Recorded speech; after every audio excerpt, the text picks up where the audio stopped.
June 3, 1942. Acton Island, the outer edge of the Aleutian Chain, Alaska, cold wind-scoured tundra with nothing on it but rock and moss for 50 miles in every direction. A single-engine fighter comes in low over the island, trailing smoke. Its pilot has taken a round through the oil line during a raid on Dutch Harbor, and he is out of options. He picks the flattest ground he can find and puts his wheels down for an emergency landing. The tundra looks solid. It isn't. The wheels dig into soft, waterlogged ground, and the aircraft flips onto its back in an instant, snapping the pilot's neck. He is dead before the wreckage stops moving.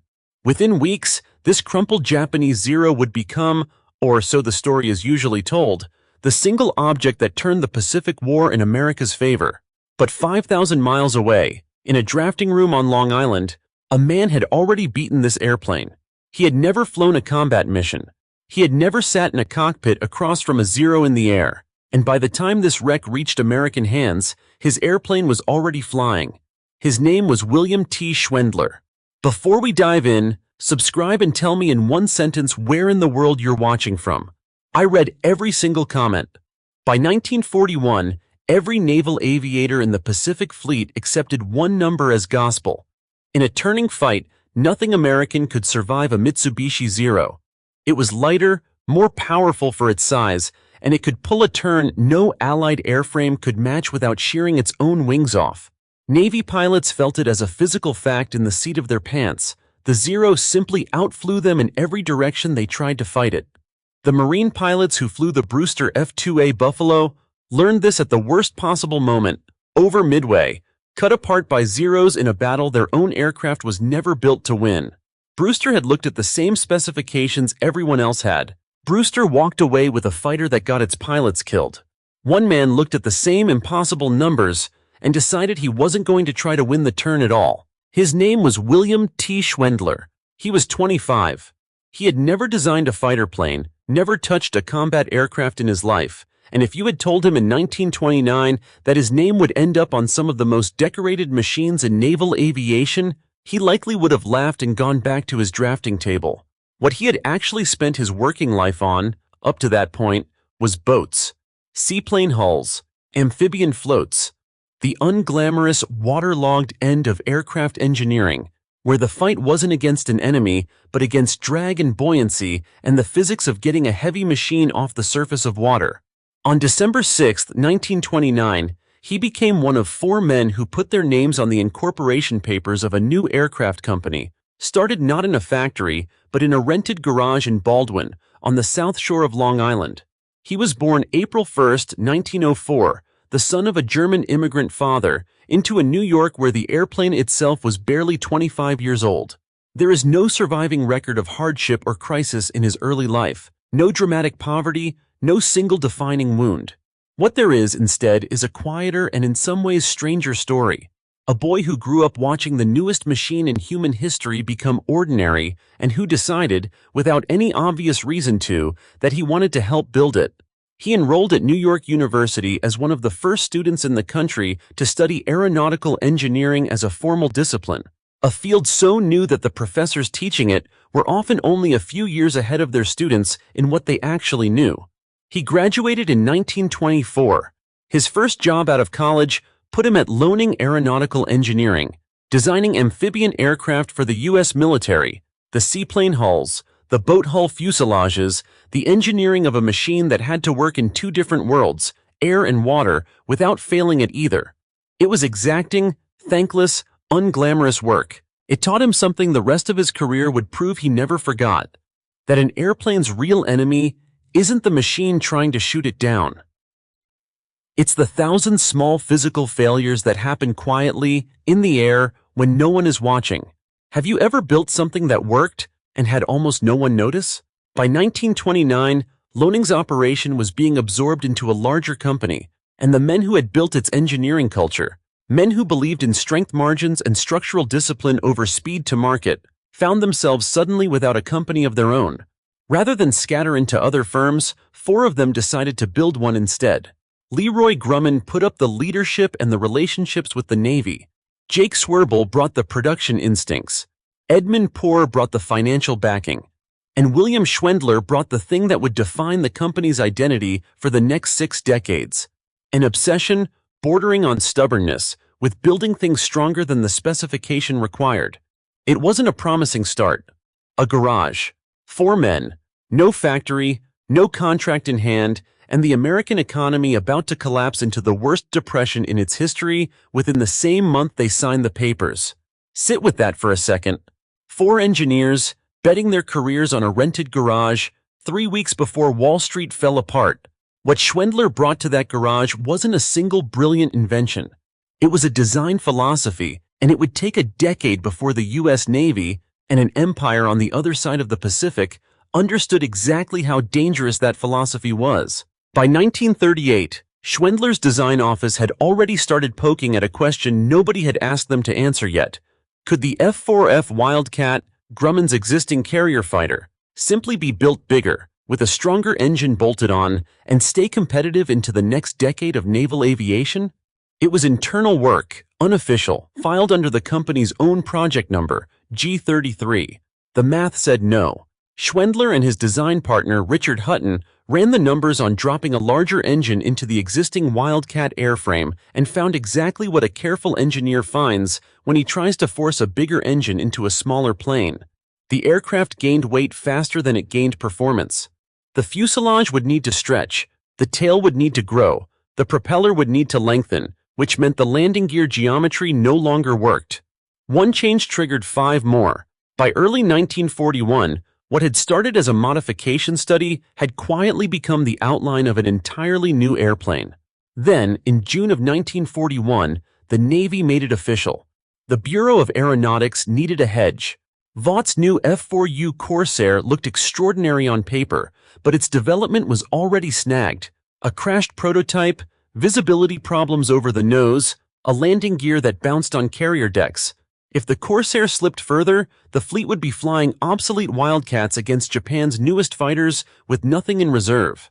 The Navy needed a second option, and it needed Grumman to build it. This was the moment the theoretical study became real. Schwendler had a choice in front of him that would define the entire program. Patch the Wildcat and hand the Navy a marginal improvement on a known airframe, or throw out the compromise and design the airplane. The numbers had already told him he needed. He chose the second option, and he chose it before a single external event forced his hand. A full-scale mock-up, built from that internal G33 and G35 work, was presented to the Navy's General Board on January 12, 1941, 5 months before the Japanese even attacked Pearl Harbor. Leroy Grumman himself made the case to Navy leadership. "Don't ask us to save the old fighter. Let us build a new one." He was 37 years old, running a design department at a company that had existed for barely a decade, and he was about to bet that department's entire wartime reputation on a fighter that didn't yet exist anywhere but on paper and in a wooden mock-up. The Navy signed the contract on June 30, 1941. The specification for what would become the F6F had already been dated 5 months earlier, on February 24th. The door had opened before the war did. It would not close again for the next 30 months, and everything Grumman built behind it would decide who owned the sky over the Pacific. June 26, 1942. Bethpage, Long Island. Grumman's chief test pilot, Bob Hall, lifted the F6F prototype off the runway for its first flight, a fighter that, at that moment, was still carrying the wrong engine. The original design called for a Wright R-2600 Cyclone, rated at 1,700 horsepower. It was a solid engine. It was also, by the spring of 1942, already obsolete for what this airplane needed to do. 2 months earlier, on April 26th, the Navy's Bureau of Aeronautics had ordered Grumman to rip that engine back out and replace it with something bigger. Based not on any captured Japanese hardware, but on hard combat reports radioed home by Wildcat pilots who were losing turning fights to the Zero in real time over real ocean that same spring. The replacement was the Pratt Whitney R-2800 double Wasp, an 18-cylinder, 2-row air-cooled radial engine producing 2,000 horsepower, nearly double the output of the engine it was replacing. It was already proving itself in one other airplane, Vaught's troubled Corsair. Now Grumman was betting it on theirs too. Bolting on that much more engine meant redesigning almost everything behind it. The fuselage had to stretch and strengthen to carry the added weight and torque. The landing gear moved from the fuselage out to the wings to clear a propeller nearly a foot wider than before. The cockpit shifted position for better visibility over a nose that had grown considerably longer. On July 30th, just 5 weeks after that first flight, the re-engined prototype, now redesignated the F6F took to the air over Bethpage. It nearly ended there. On August 17th, the new prototype suffered an engine failure in flight and had to be put down in a farm field on Long Island. Bob Hall walked away from the landing. He did not fly the program again. Grumman moved forward with a different test pilot and kept flying. What they were flying, physically, was something the U.S. Navy had never put on a carrier deck before. This was an airplane 60% heavier than the Wildcat it replaced, wrapped around 3 separate pieces of engineering nobody at Grumman was willing to compromise on. Self-sealing fuel tanks, fuel cells lined with layers of raw and vulcanized rubber that swell shut the instant a bullet punches through them, stopping a fire before it starts. 212 pounds of cockpit armor plate, positioned behind the pilot's seat and around the oil system, so a hit that would kill a Zero pilot outright might only wound a Hellcat pilot. And a structural philosophy that ran straight back to Schwendler's own standing rule inside the design office. Build every component to twice the load the specification demanded, and never apologize for the extra weight it costs you. Inside the Navy, and among rival designers watching from the sidelines, the skepticism was not irrational. A fighter this large, this heavy, powered by an engine this enormous, looked on paper like exactly the wrong airplane for a carrier deck. Carriers rewarded compact aircraft that could be spotted tightly and landed forgivingly on a pitching flight deck, not 60% heavier brutes with a nose full of 18 cylinders. Some in naval aviation circles quietly expected the Corsair, once its own problems were fixed, to be the airplane that actually saw fleet service, and for the Hellcat to end up as little more than an insurance policy that was never cashed in. Grumman didn't wait to find out who was right. Production tooling started in October of 1942, while the prototype itself was still deep in flight testing, a gamble that, if the design had a hidden flaw, would have meant retooling an entire factory floor for nothing. The first production F6F took to the air in early October, only 5 months after the Navy had ordered the new engine installed. What that finished airframe proved, in the weeks that followed, broke down into exactly 3 things the old approach never could. It could survive punishment that would have killed a Zero pilot outright.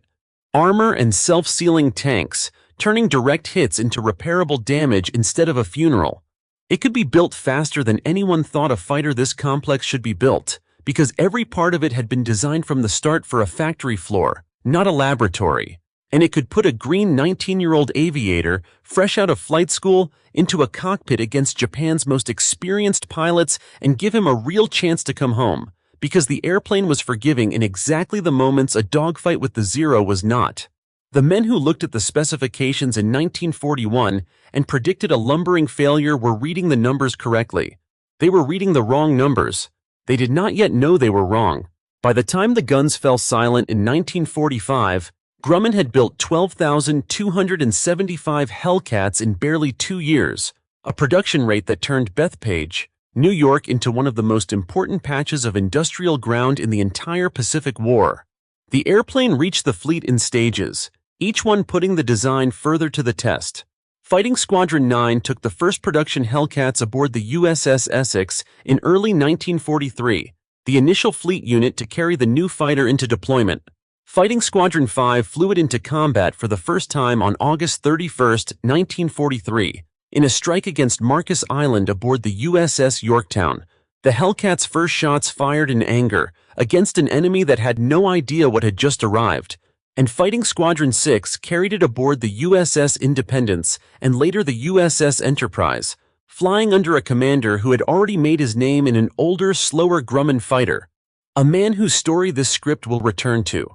By the numbers, the airplane did exactly what Schwendler's design office had bet it would do.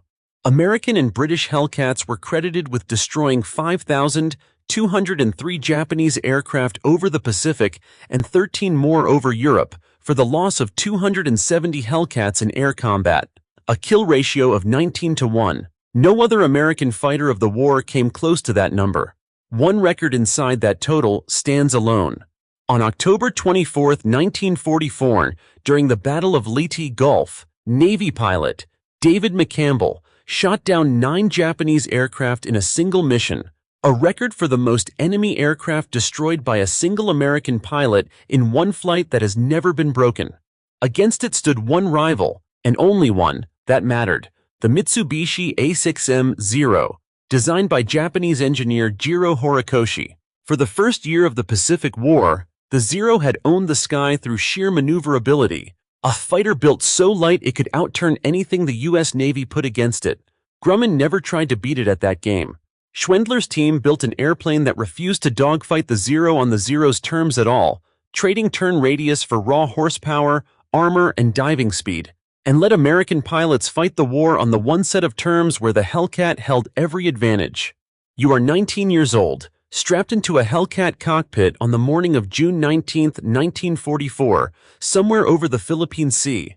Your radar controller's voice crackles through your headset.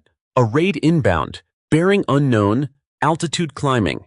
You firewall the throttle and the R-2800 in front of you howls up through 2,000 horsepower, pressing you back into your seat as you claw for altitude before the Japanese strike force even comes into view. Then you see them. Dozens of aircraft, strung out in loose formation, climbing toward the American carriers below you. Zeros mixed among torpedo bombers and dive bombers, more airplanes than you have ever seen in the sky at once. Your flight leader's voice cuts through the radio, calm and flat, and your division peels over into a diving pass, trading altitude for speed exactly the way you were trained, exactly the way the Zero pilots below you cannot answer. You do not turn with them. You never turn with them. You dive through the formation, guns hammering, and pull back up into the sun before a single Zero can bring its nose around on you. By the end of that afternoon, American pilots had shot down more than 300 Japanese aircraft in a single day, a slaughter so lopsided that the pilots who lived through it started calling it, almost as a joke, the Marianas Turkey Shoot. Japan's naval air power, rebuilt at enormous cost after 2 years of losses, was gutted in an afternoon. It never recovered.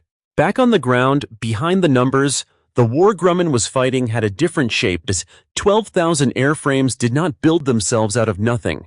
Bethpage needed a bigger plant to keep pace with Navy orders that kept climbing faster than anyone in 1941 had planned for, and by 1942, the company that had promised the fleet an unbreakable fighter could not even find the steel to build the factory meant to produce it. How was born Edward Henry O'Hare on March 13, 1914 in St. Louis, Missouri. 29 years old by the time the story that would end his life began, a lieutenant commander commanding Air Group 6 off the carrier USS Enterprise. Everyone who knew him called him Butch. By late 1943, Butch O'Hare was already the U.S. Navy's first flying ace of the war, the man who, back in February 1942, alone against a formation of 9 Japanese bombers threatening the carrier Lexington, shot down 5 of them in a matter of minutes and became the first naval aviator awarded the Medal of Honor. That mission had been flown in a Wildcat. By November of 1943, he had transitioned into the airplane his own combat reports had helped shape, the Hellcat. On the night of November 26, 1943, near the Gilbert Islands, O'Hare volunteered to lead something the U.S. Navy had never attempted before, the first ever nighttime fighter interception launched from a carrier deck. His idea, radical for its time. Pair radar-equipped TBF Avenger bombers with Hellcat fighters flying on their wings, using the Avenger's radar to guide the fighters onto incoming Japanese aircraft in total darkness. The formation lifted off the Enterprise into black sky and found what it was looking for, a group of Japanese torpedo bombers closing on the task force. In the chaos of a night engagement, aircraft crossing paths in darkness at 300 miles an hour, O'Hare's Hellcat was seen to peel away from the formation, drop beneath a wingman's aircraft, and disappear into a dive. His wingman called his name over the radio. There was no answer. The Hellcat was never seen again. What exactly happened in those final seconds has never been fully settled. Official Navy reports listed the cause as enemy fire from a Japanese bomber's rear gunner, but eyewitness accounts gathered afterward raised another possibility. that in the confusion of that first-ever night mission, O'Hare's own aircraft crossed into friendly gunfire from one of the Avengers flying beside him. No wreckage was ever recovered. No body was ever found. To this day, which account is true has never been conclusively proven.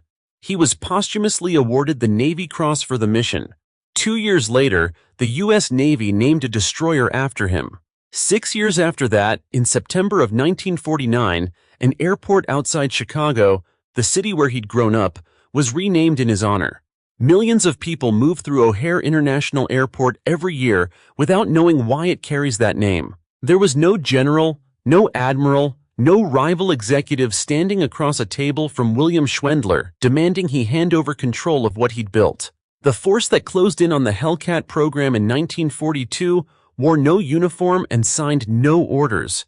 It was the war itself, a production timeline so unforgiving that it left no room for the kind of careful, deliberate engineering Schwendler had built his entire reputation on.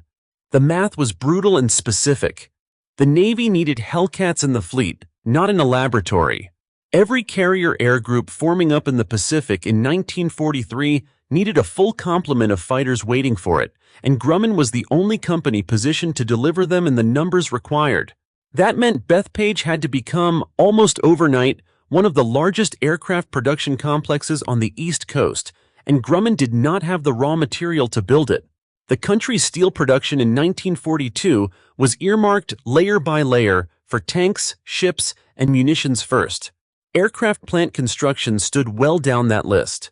Grumman's own expansion plans for the Bethpage factory ran straight into a wall. There simply was no structural steel available to buy through normal channels at any price the company could pay.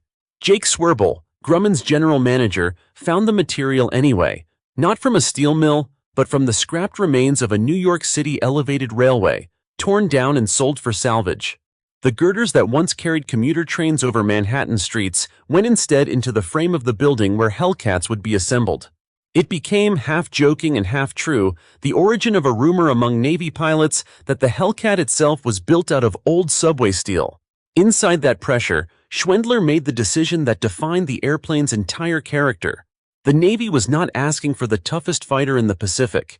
It was asking for fighters, as many as possible, as fast as possible. Schwendler gave them both, refusing to strip out the armor plate, the self-sealing tanks, or the doubled structural margins that made the Hellcat heavier and slower to build than a stripped-down design could have been, and instead redesigning the manufacturing process itself around simplicity.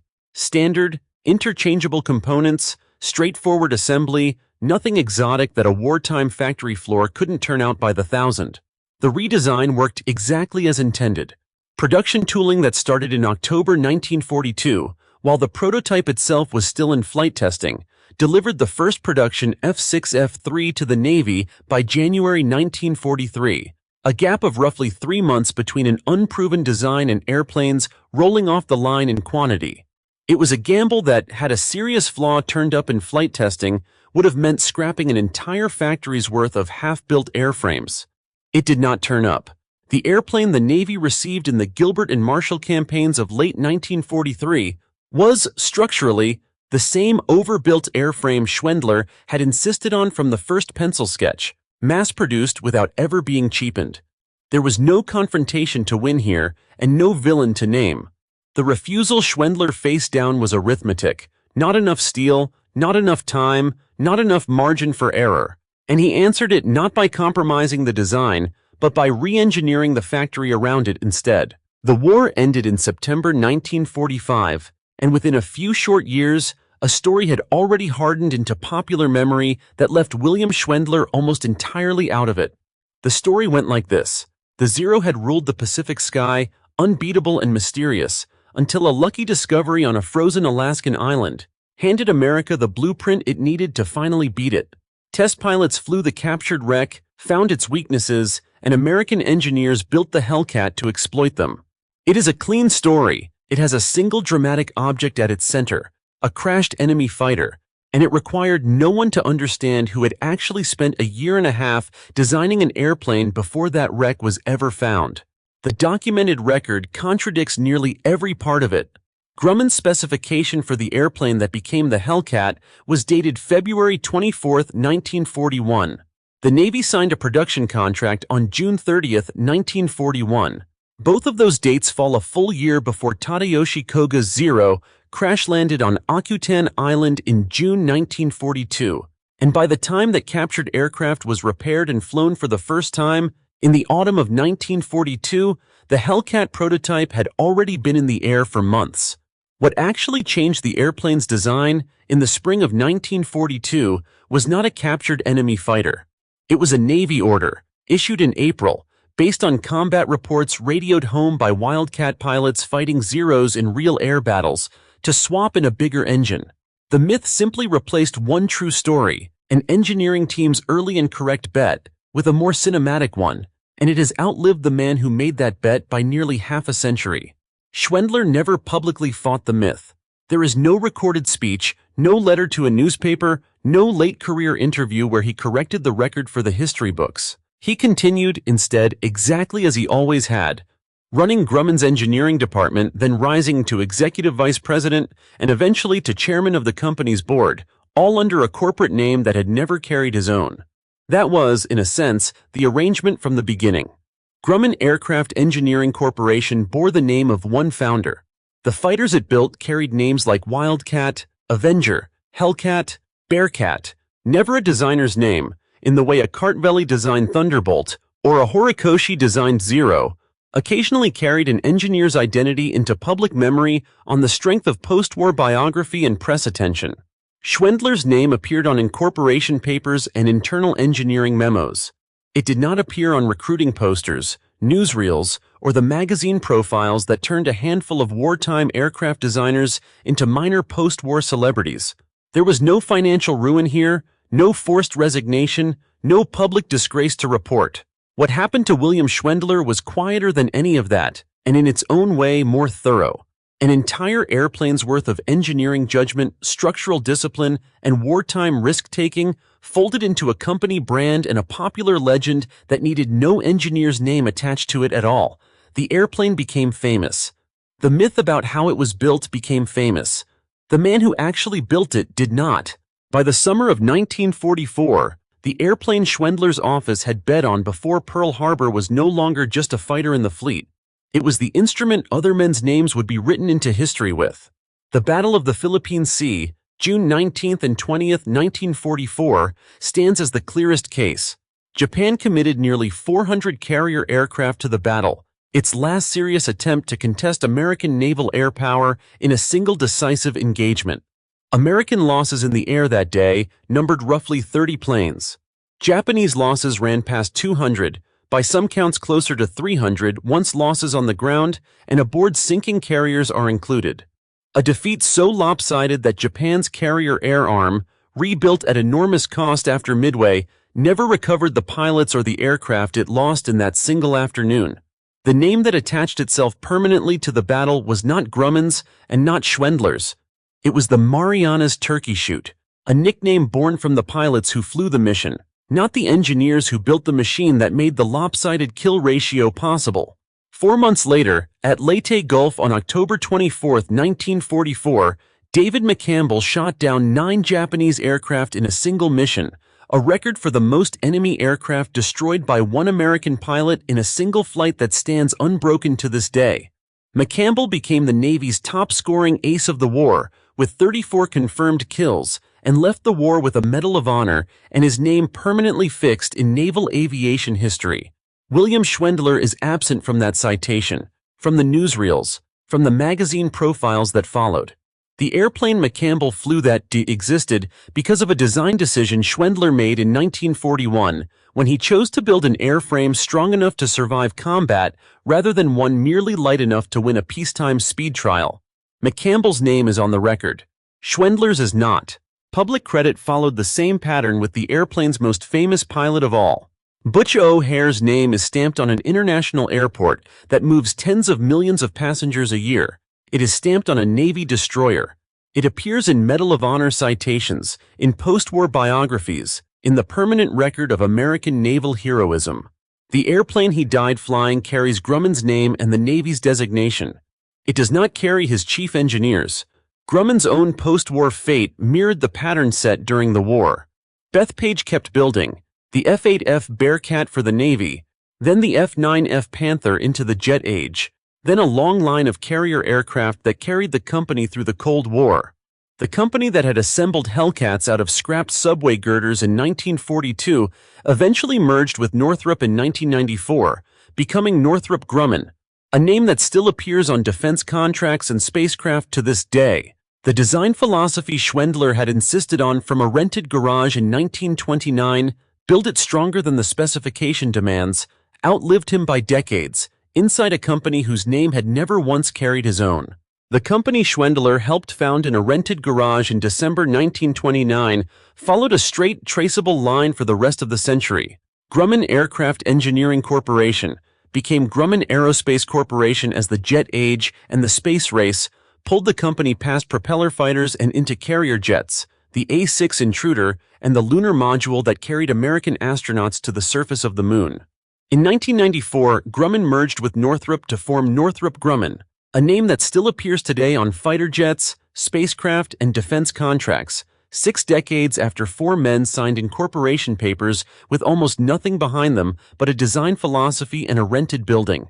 Every one of those later airplanes, in some structural sense, inherited the same standing rule Schwendler had insisted on from the beginning. Build it stronger than the specification demands, and never apologize for the weight it costs you.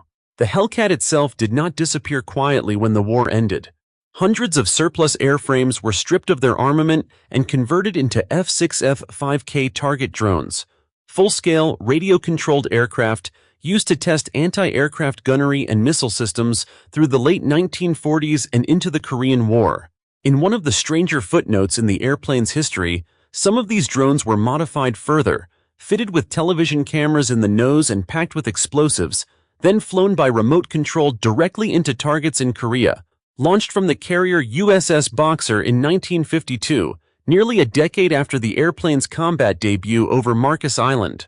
A fighter designed to keep a 19-year-old pilot alive against the Zero ended its service life with no pilot in it at all, flown deliberately to its own destruction as one of the earliest guided attack drones in American military history.